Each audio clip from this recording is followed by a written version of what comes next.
Hey, mrati Seguru. Long time. Mzukuru, say.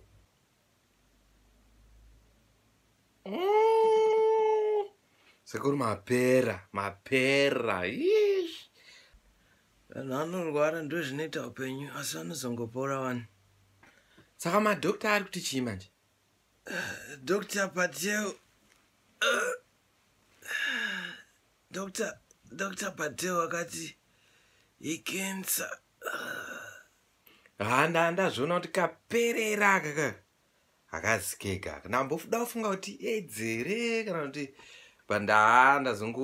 ndazongoisa conclusion nga pakensa ipapapo.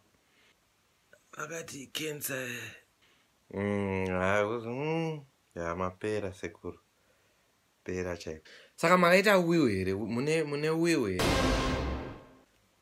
Wiu ndinayo mzukuru.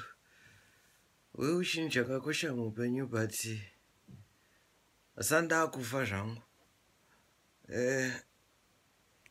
Makensa anorapika waninga wanoita makimotherapy amwe vachipora wani. Kensa anorapika. Sorry for asking Sekuru, but imba muchasira. I'm not in a hurry to die, handisika. I don't appreciate mibvunzo yako iyoyo. Asi kuappreciate zvachose.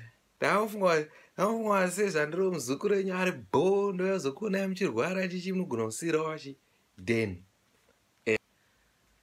Munoire kuzoona vanhu kana mune maatitude akaura kudai.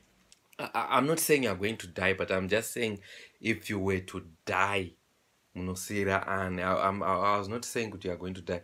It's like an example. Like if you were going to die, say so, you don't look too good actually, to be honest. It's like I was just asking if you were to die, munosira ani imbacho. Chet.